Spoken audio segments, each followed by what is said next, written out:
Welcome to another edition of the podcast. I'm your host, the Real Jason Duncan. Thank you for joining in today. I've got a really interesting guest for you today. His name is Lord Milan Oiseau. Lord Milan Oiseau, at age 16, he broke his neck and he was diagnosed as a C4 quadriplegic. Doctors predicted that the guy would never, ever walk again. And we're going to talk about what the accident was and how that happened and how big of a hardship that might have been, and compare that to the crap that we go through. The crap that we go through is probably pales in comparison to what someone at 16 who is active and ready to go and then breaks his neck and is told he's never going to walk again. How do you overcome that? How do you move through the hardships? That's what we're going to be talking about on the show today. Well, defying those odds, Milan embarked on an 18-year journey of determination and faith, and he eventually regained his ability to walk. And during that time, he also earned a master's degree. He traveled the world. He authored 3 books. He launched a successful podcast. He's built 2 companies. And what he attributes his achievements to this thing he calls the day one mindset, which is a framework that he developed, he considers with divine inspiration. When I first met him, he introduced himself as the superhero coach. So I want you to help me welcome Lord Milan to the show. Milan, thanks for being here, man. Thanks for having me, man. It was good to meet you. It was brief, but it was impactful. Yeah, well, when we go to these events, your network is your net worth, and my net worth went up going to that event because meeting people like you, and you're not the only one I connected well with that night, and so I'm glad that we're having this conversation today. So, what happened at 16? What was it? Was it a freak accident, car accident, sports accident? What happened? Well, I was a big athlete at the time. I was running track and playing football, and had some friends that had graduated a little bit ahead of me and were playing football at Michigan State. And I thought, hey, that sounds like a good enough solution to my issues here and future for me. And I grew up in Virginia, and so it was military kid and on the water and everything. But moving to Michigan, like the summer, 2 years after I moved here, my first time at a lake, I dove off the end of the boat dock where the boats were tied up, like I had done plenty of times in Virginia. When in Virginia, it would have been 15 feet if boats were tied up. But at a lake in Michigan, it can be 2 feet. And it turns out where I landed was 3.5 feet. So Oh. when I dove in, like a normal dive head first, I ripped my shoulder out of socket and landed on top of my head and crushed my fourth and fifth vertebrae, like they said, like aspirin. And doctors told me I'd never have any feeling or movement after that once I woke up from the surgery. My response was, F that, I have stuff to do. And, here we are. So 16 years old, just diving in. I remember, I don't know how old I was. I was young. I was probably under 10. And my parents took me camping. We used to go camping a lot as kids. I love to camp now too. And we went to this place called Cedars of Lebanon State Park here in Tennessee. And they had, at the time, they don't anymore, they had an Olympic-sized swimming pool with a high dive and 2 mid dives. And it was the first time I'd ever seen a high dive. And as soon as we walked in, I saw, I was on the shallow end of the pool. I saw down there that high dive. And I said to my parents, oh, I want to jump off the high dive. And my parents like, we're just walking in, coolers and towels. And I dropped everything and said, see, I know how to dive. Dove in right there in the 3 foot, hit my head, blood, the whole thing. Praise God, I didn't suffer what you suffered, but it could have been me. So Yeah. when you came up out of the water, who was there? Who was witnessed this accident? Well, I was there with my parents. It was a friend of theirs cabin up north, so it was quite a few people around. And I dove in, and I never lost consciousness. And when I hit, I felt that initial grunt, and I'd been hit and knocked out in football, and I thought, I'm just kind of dazed a little bit. I'll shake it off. But I quickly realized, like, wait a second, I can't move here. And I could hear people saying, like, oh, he's just playing, he's doing this, and I'm thinking, I'm gonna freaking drown if you don't come over here. And still, I had no idea that it was as bad as it was. And partly because like the water keeps you buoyant. But yeah, my parents were there, and I remember my dad and some other guy pulled me out of the water. And when they did, they pulled me up. That's when like my head went down, my body came up. So that's when the actual break itself, like all that happened. Thankfully, because God's in the unlikely business, the cabin next door was owned by a neurosurgeon, and he rushed over and helped stabilize me and everything, and got me all set while the paramedics were on the way. I can't imagine as a parent of kid. I can't imagine as a parent watching my kid go through that. Did your Yeah. parents? We're going to talk about how this affected you because that's kind of the key to your story. But from a parent's perspective, did they accept guilt for this? Like, we let him do this. Did you go through that watching them kind of say, "This is our fault. We shouldn't have let you die," or was that not part of their thought process?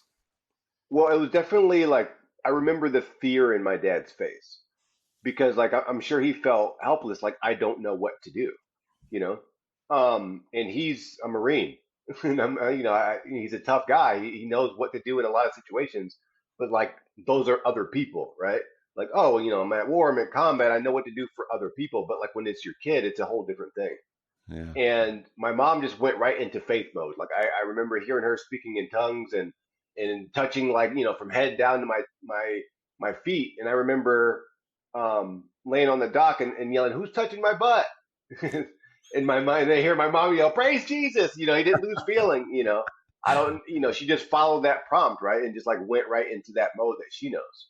Yeah. Um, and that was about it. I was conscious the whole time, like I said, but I couldn't move around to look around. Like right away, it was just like the shock to my system. Just lost all movement whatsoever.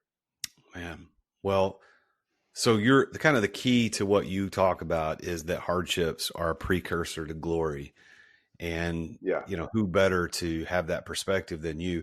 But before you gained that perspective, tell me about the time in the hospital and the months and maybe perhaps even years after before that mindset developed of, I'm sure you felt pity on yourself. You were sad, maybe depressed, maybe even suicidal. Tell me about how you felt and how your mind worked through the days and the aftermath of this accident. Well, I mean, being told you'll never have any feeling or movement ever again when you're 17 and an athlete, like athletes are already cocky. 17-year-olds are already cocky, and I was just like the utter like refusal of like, no, like this can't be, right? And it's like a week after my injury, the morphine's already worn off. I'm just laying there in bed, just couldn't sleep, basically an insomniac. Just laying there, couldn't sleep. And next thing I know, Jesus is standing at the foot of my bed. Not usually the story that people have when you're 17 years old. And he said, even in your broken state, if you align your thoughts, words, and actions, then you can create whatever you want. And showed me a painting of like my broken body and said, even in this state, as you are, that's still true. And if you choose to follow me for once, then I'll show you these amazing things. And I was like, what do I got to lose at this point, right? Yes, okay. And from then on, I really realized, okay, if I can't control my physical just yet, I can't control my thoughts and my words about it. And I just decided to just say okay to his words. And, he disappeared. And like a week later, I had feeling head to toe. And I was like, well, huh, that's something. But, I was still in the hospital, still, broken body, still couldn't really do anything. And was in the hospital for almost 6 months. And in that time, it wasn't really pity or depression or any of that. It was more so just anger and constantly thinking like, how can I figure this out? What can I do? What can I do? What can I do? Of how can I get past this? And I remember the one time that I slipped up and said, I called myself a cripple. I was like, what good is it if I'm just a cripple? And I remember my PT at the time said, don't ever say that about yourself. And like I remember right then I realized like the power of words of how I talk to myself is the thing that's either going to make me or break me with this injury. And then the subsequent years and months afterwards, like I went to college 6 months after I got out of the hospital. I was like, Wow. all right, well, what else do I got to do? Did you graduate high school through just homeschooling and while you're recovering so that you could go to college? Yes, I was already taking AP classes and like a big athlete, like I said. So I was going to have a short senior year anyway, Uh, and had planned on going to college early anyway. I didn't know I was going to go to the local college. I figured I'd go to Michigan State, which is a few hours away. But still, like I had that one class that came to the house, did like my history class and one other class, and then I was just off to Western. Man. So your faith obviously has played a big part of this. Did you have a strong faith and were you following Jesus before the accident or is this kind of a newfound faith during and through the process of recovery? It's not a newfound faith. I grew up in the church like most kids in the South, like everybody's Baptist, right? Everybody goes to church like That's Sundays right. and Wednesdays, we're in church. Never even said the word yeah in front of my grandma, that kind of family. Um, Growing up in the 80s, so it was always there, right? And I knew it was true and it was worthwhile. However, like you get into your teenage years, you start accepting other things, you start going, other routes, and I actively rejected it that like no like I just want to be like everybody else. I just want to be like everybody else, and I think I struggled. Let's take a quick break to thank our amazing sponsors for making this podcast possible. I finally got it. It's the brand new Relay credit card. So check it out. I'm going to do a little unboxing for you so you can check this out. So here we go. Nice little case. Kind of like the American Express, They're not playing. They're doing it right. Oh, look at this. There's a quote right inside. It says, "Success is having to worry about every damn thing in the world except money." Johnny Cash. That's pretty good. I've not heard that one. Oh, this is nice. A little thing on the back. Up to 1.5% cash back. No annual fees or interest. 30-day billing cycle. And there it is. It's the Relay credit card. It's a Visa. So I'm not going to show you my number, but there it is. Look at that. Boom. Go to therealjasonduncan.com/relay. Thanks for listening to our sponsors. Now, back to the show. A bit with that, partly because of like being biracial and like that whole deal of growing up in the South and wondering like where do I fit in, and then moving to another state all at the same time of trying to figure out my own self and just wanted to fit in. So it was actively rejecting that. But I mean, when everything was gone and everything was quiet and nobody was around, guess who was there? God. And he showed up and called me by name and said, "Hey, come here." And I said, "Okay." And it started from there. I love it, man. So this hardship that you went through, you maybe had a moment or two of pity and calling yourself a cripple, going through the process of just mentally dealing with the anguish of it. But it sounds to me like through the whole process, you were determined. You had this determination to move beyond this and not let this define you.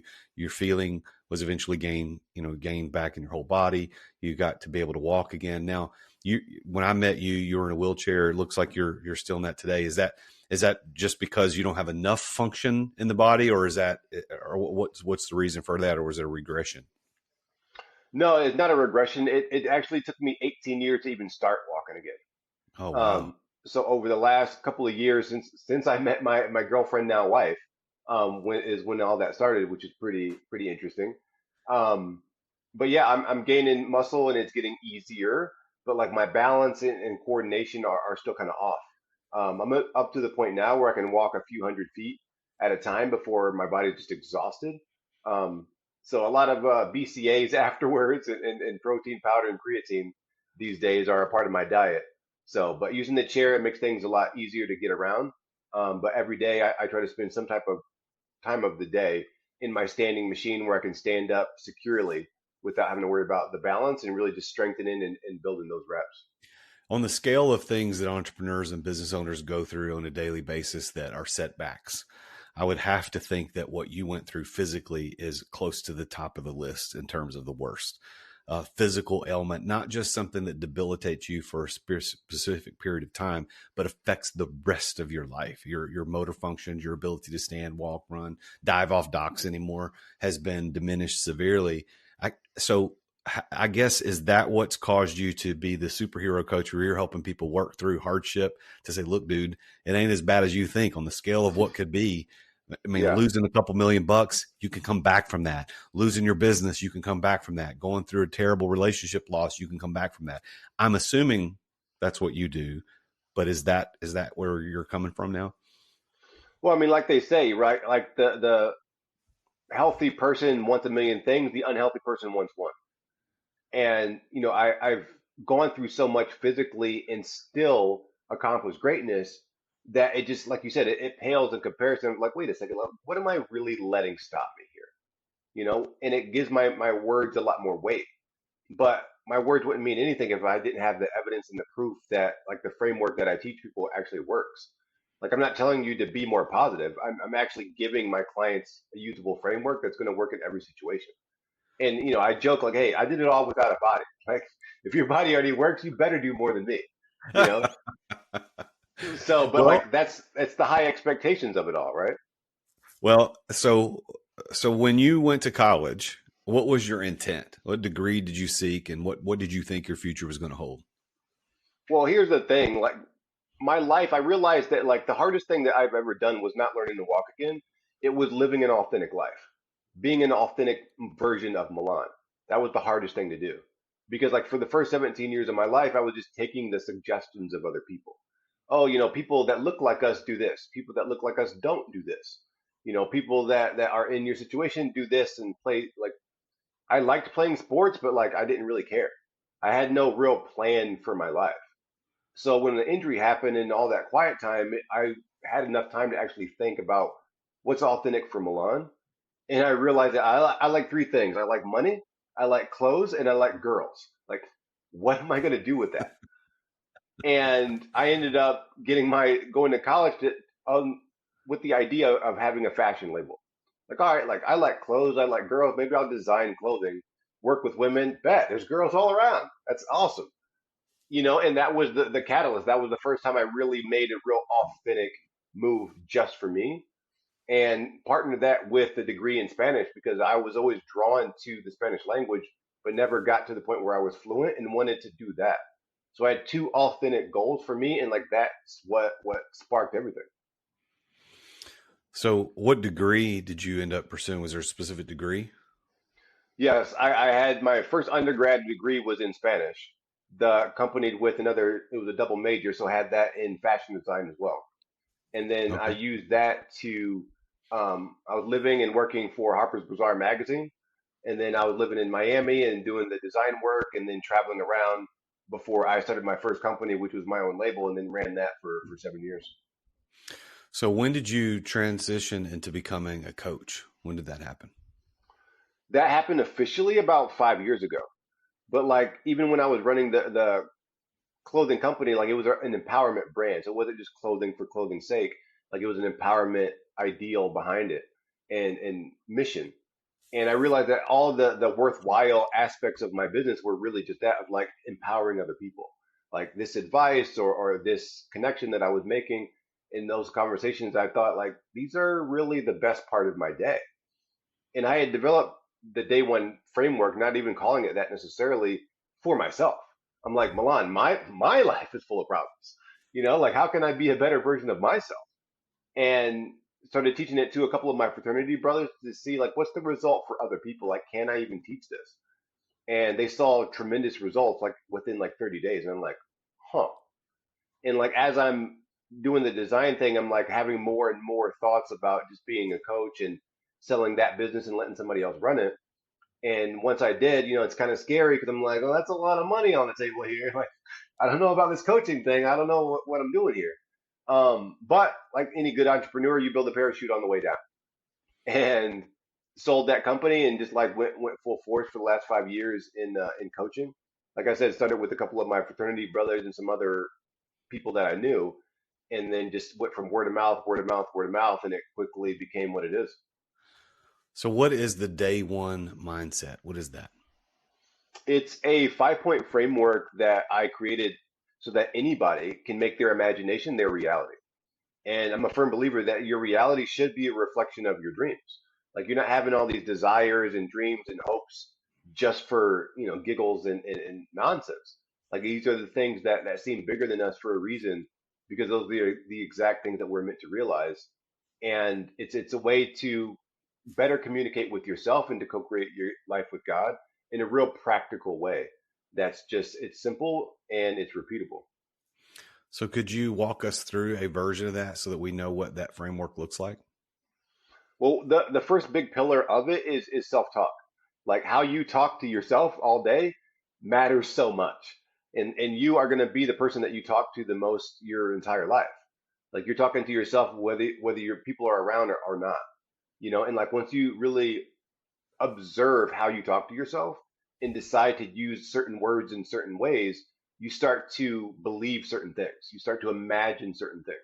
And you start to see solutions to things that you didn't know were even possible before. And it gives you those types of clarity, that mental clarity, so that you can walk in the chosen direction rather than just hoping that your circumstances add up. And eventually, like we have a phrase in my coaching, and it's just simply of course. Like you start to do things of like, oh, of course I got that good deal. Oh, of course that person I was thinking about called me. Of course, I got that free upgrade. Of course, because you realize that you're moving the pieces of the puzzle in your life for the first time. All right. So self-talk, I'm 100% with you on that. Self-talk is a key because it stems from what we're telling ourselves. And I believe in auto-suggestion, which you're probably familiar with. What we Yeah. say to ourselves over and over again, we begin to believe, and our physical reality becomes to manifest what it is that we've been telling ourselves. So what's the second part of this? The second part is imagination, because the words that you're saying to yourself, they're going to start to create certain images in your mind. And a lot of people say like, oh yeah, I want this or I want that. And that's really, I think, a negative statement, because like your brain hears I don't have. Like if you want something, you want it because you don't have it. But rather like using words like I see myself. Now your brain and your body and your person is like, I can get behind that. And like you start to give yourself different images to work with. And the third pillar is what you're going for rather than how I'm going to get it. And I think it's more impactful to focus on what you're going for and the clearness of that and seeing yourself do that. And it's a lot easier to pursue it. And after that, there's number four is only solutions. And I know that sounds far-fetched, especially, from, the technical difficulties that you've experienced today. You're like, do I have solutions? Like, I'm noticing a lot of problems here. But the law of opposites is always in effect. If you can identify a problem, there has to be a solution there waiting. And like anything else, like you said, auto suggestion, if I'm constantly saying I only have solutions, that's what you're looking for. You're looking for solutions to implement rather than problems to solve. And it's a small tweak, but it's a real powerful one. And the closer is gratitude. I mean, everybody knows that a grateful person is a lot easier to be around, and you're a lot less stressed, a lot more clear headed. And I always say, if you know the direction you want to go in, use a framework, self talk to gratitude.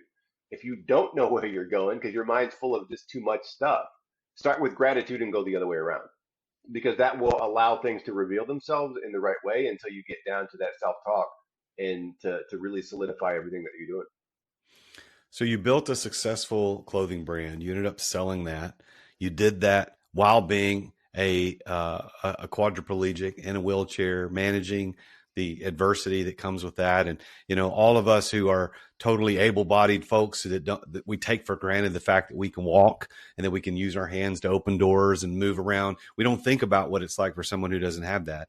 Yet here you are, succeeded in spite of that. Hardship was your precursor to glory. And you've sold that brand, and now you're building a successful coaching business. So who is it that you're working with in your coaching business? About 80% of my clients right now are in real estate in some capacity, from agents to investors. And I think it's partly because it's a real detail oriented business and can be high stress and risky at times, hoping you get the right tenants, hoping, deals go through and things like that. And also just a lot of business people in general, lawyers, entrepreneurs, people in engineering, people that are really looking to do things that other people don't see as possible just yet. Like they have these high hopes and these high goals, and the whole, positive self-talk and YouTube videos is just not enough. They're just like, I need something. I need something more. And those people come around, and I help them create their imagination. Well, you've written 3 books. Tell us a little bit about those books. The books started with the conversations I was having with God over these years. Like the book drops, drops, is an acronym for Daily Real Optimistic Power Statements. And I always say that, wherever you are, you didn't get there all at once. You got there a drop at a time. So in order to get to a new place, you have to also get there a drop at a time. If you're trying to do too much information too fast, it's going to be overload and it's going to feel overwhelming. And you'll probably just give it up because you're like, nah, my mind's doing too much. I can't do that. But the great thing about my books is like every page says at the top, day one. So it's like, all right, well, if today's day one, then I can't get behind. It's like, all right, well, I'm just going to focus on this today. Oh, this is a hardship is a precursor to glory. And then it gives you the time to reflect and even write down your own ideas. The second book on that is in the drop series, but it's drops for quantum leapers. So it's like now that you've gotten some momentum, you can implement these phrases and these questions into your life to really catapult you even faster. And the third book is the Superhero Training Journal.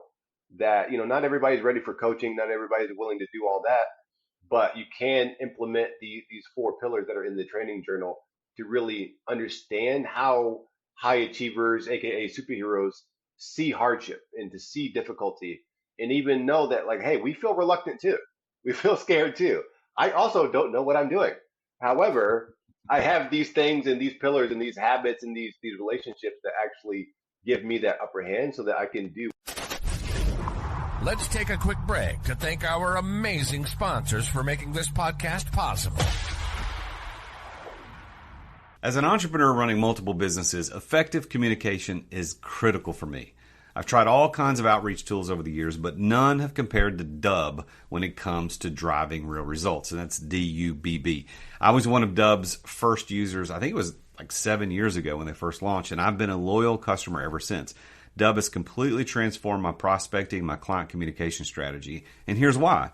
Dubb makes it simple to record personal video messages and share them across email, SMS, social media, and more. And this brings back the face-to-face connection that's missing from most digital outreach. And what happens is my prospects instantly feel more engaged when they can put my face to my name. I end up building a stronger relationship faster by incorporating these video messaging into my workflow. Dubb also provides tracking and analytics so I can see exactly who engages with my videos and how they respond to them. Their automation and their CRM features help me nurture leads and close more deals. I mean, that's what we're trying to do, right, as entrepreneurs. So after using Dubb for years, I absolutely can't recommend them enough. I mean, Ruben, those guys over there are phenomenal. I love Darius. They're all great guys. It's become an invaluable tool that I depend upon to run my businesses efficiently. And if you want to boost your outreach and see amazing results like I have, head over to therealjasonduncan.com/Dubb. That's DUBB, and you can try it completely for free. No credit card required. You get the first 50% off your first 2 months, by the way, if you use my link. You need to take your prospecting to the next level with video messaging from Dubb. They're my go-to sales communication platform for nearly 7 years and counting. Go to therealjasonduncan.com/Dubb. Try it for free, no credit card required, and you'll get 50% off your first 2 months as well. Thanks for listening to our sponsors. Now, back to the show. What seems impossible to so many. What does the P stand for? Daily Realistic Optimistic. Daily Real Optimistic Power Statements. Power statements. Okay, so drops. Daily Real Optimistic Power Statements. This goes to the first part of your framework, which is self-talk. It's these powerful, realistic statements that we're saying to ourselves. So as you work with your clients on this, what are you seeing is the biggest challenge or hardship they have to move through to embrace the success that they're possible and capable of? One of them is you quickly realize, because I don't even say, hey, do this just yet. The first thing I say is just observe. Just listen to that voice, that story that's going on in your head. And they hear some pretty interesting things like, whoa, I'm way angrier than I thought. Like, whoa, that's me? And like, yeah, that's you. And once they start to change their self-talk, they realize, like, wait a second. If I'm saying these things and I didn't realize, now I'm going to say these things on purpose and just watch how they feel totally different. Like, whoa, I feel way more confident. Wait a second. And even just noticing that they don't always have to be the actor, they can be the observer in their own story. Like I had plenty of clients in the Chicago area that had extreme road rage. And, after like a week working with me, they're like, wait a second, the drivers will never get better, but I just don't care anymore. And that's like, it's moments like that that they realize that, wait a second, I'm getting back some of my power. And I'm a firm believer that, like, like the peace that surpasses understanding that we're called to receive, as followers of God here, that you can have that peace regardless. And that peace is too expensive to give up. And they start to notice those types of things, which in turn lets them know, like, wait a second, if I can control that seemed so far outside of me and that was controlling me, what else can I control? Man, what do you tell your clients or potential clients? Probably better than clients, because if they're clients, they at least bought into it. But what do you Yeah. tell a potential client who says, "Man, this self-talk thing is hogwash. This is I'm good enough and doggone it, people like me. That's bull crap." Like Yeah. what do you tell people when they have that idea? We all know somebody who said something that got them in trouble. So if you don't think self-talk, the conversation that you're having matters, really? We all know the stories of people that, like, what they say is like, dude, why are you saying that? Stop it. And we all know the opposite. If somebody said something to us that made us feel like we were superheroes. Yeah. That coach said that one word and it's like, yep, I got it, coach. I'm there. Like seeing your parents come to the ball game and they clap and say, like hit a home run. They call your name and you're just like, I feel like I'm on cloud nine. And even like us as believers, like God says, I know your name. I know your name. I know everything about you. And to feel that recognition. And it's like even with us, like it says, in the beginning was the Word was with and was God. I'm like, so if words don't matter, then come on now. Come on now. They do. Stop it. Stop fooling yourself. And it's like Well, obvious stuff like that, you can't deny it. You're like, yeah, I do. I do. I get it. well, I think we're told in Scripture that life and death are in the power of the tongue. And I think we don't pay attention to how important our words are, understanding how they can lead us in certain directions. What we say has consequences. And this happens in self-talk. It happens in the way we talk to kids or to spouses, to our parents. So let me ask you, after all, this is the Root of All Success show. Hmm. What do you believe has been the key for you, Milan, in becoming successful? Perseverance. Yeah. Being able, and I always say it's not about having the best idea right now. It's can you stick it out long enough to prove it? And I was saying from July 2nd, 2000, like, no, I'm going to walk again. And it happened in August of 2018. It's like, told you, like, yeah, I told you, but it's like, can you stick it out long enough? And I think it's like, once you start to do that, then you're not concerned with how long it takes because you're not betting on the circumstance. You're just betting on yourself. And I Yeah. just began to bet on myself so much so that, like, not knowing was not a good enough reason. Pain was not a good enough reason.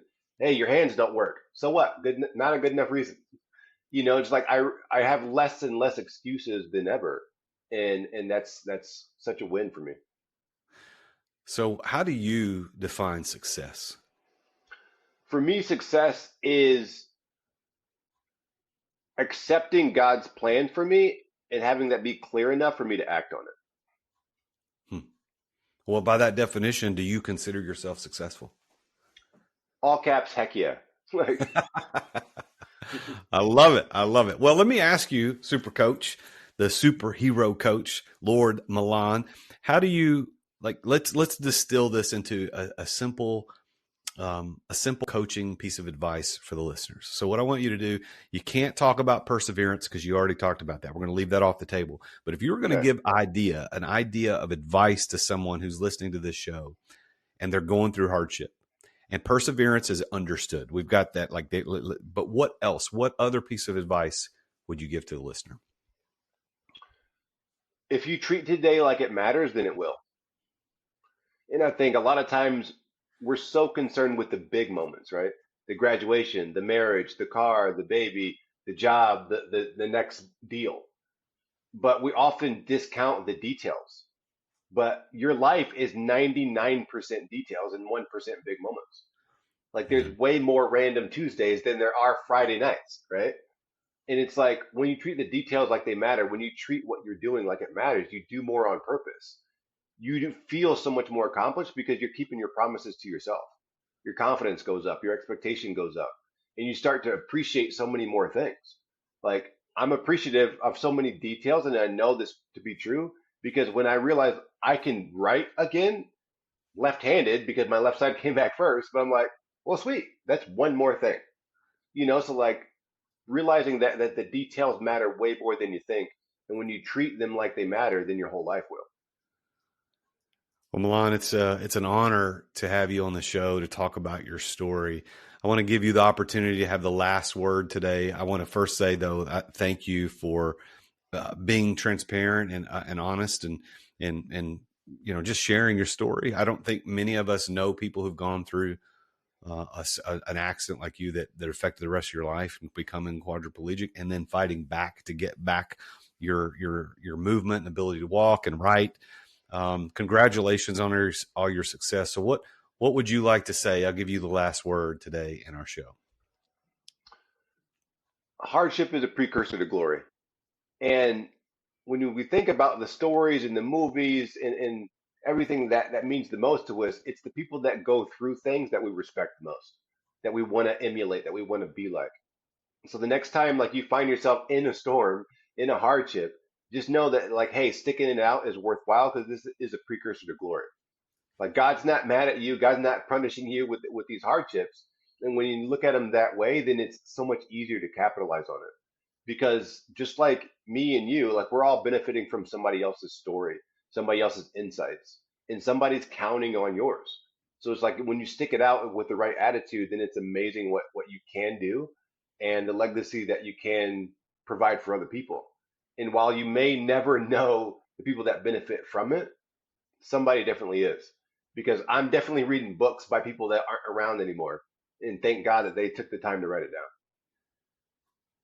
Milan, thank you for being on the show today. For our listeners out there, go to day1mindset.com. That's mindset.com to connect with Lord Milan. Or you can email him at the day1mindset@gmail.com. Or you can see him on YouTube at I Am Lord Milan. That's Milan. But again, big thanks. Congratulations on all your success, man. I really, really appreciate you being on the show. Awesome. Thanks, man. All right, listeners, thank you for tuning in for another wonderful episode and conversation with somebody. I love this show because I get to talk to so many different people, and there's no one specific topic that we're talking about today. We talked about this one concept that hardship is a precursor to glory. And listen, no matter what you've gone through, bankruptcy, divorce, your kids leaving, your parents disowning you, whatever those issues have been in your life, just know that hardship is a precursor to glory, that something better is coming. So perseverance has been the key to his success, as we talked about here in the show. And also understand that the details matter. Every day is day one. So you're never behind. Just keep working. Watch your self-talk. If we look at those 5 things that he talked about, self-talk, watch your self-talk. Number 2, what are you imagining? What are you imaging in your mind about what your reality is? Number 3, what are you going for versus how you're going to get it? Pay attention to the what. 4, focus on solutions, only solutions. Just focus on the solutions. And 5th, make sure you're doing it with an attitude of gratitude. So again, big thanks to Lord Milan for being on the show. Go check him out at day1mindset.com. And make sure you listen to the voiceover guy here at the end. He's got something special to offer you for listening to the show. If you haven't subscribed or hit that bell icon on YouTube to get notified when we release new content, please make sure you do that. If you're on Spotify, Apple Podcasts, Google Podcasts, wherever you are, thank you for listening. It would mean a lot to me if you took a minute just to leave a review. That is a big opportunity for us to get in front of more people, the more reviews that we have. So thank you for listening. As always, I am the real Jason Duncan, and Jesus is King. Attention business owners. Attention business owners. Feeling burnout from running your business? Uncertain if you're nearing burnout? Take our free 10-question business burnout test at businessburnouttest.com to discover where you stand. With just 10 quick questions, you'll learn how to immediately begin making changes to regain freedom and success. cut your daily operations time in half, improve your quality of life, and prepare your business for your future exit without losing revenue or profit. Visit businessburnouttest.com now and take the test. Thank you for listening to another edition of The Root of All Success with the Real Jason Duncan. If you've enjoyed this week's episode, visit therootofallsuccess.com to access the show notes and other helpful resources. Follow Jason on social media at The Real Jason Duncan. See you again next time here on The Root of All Success.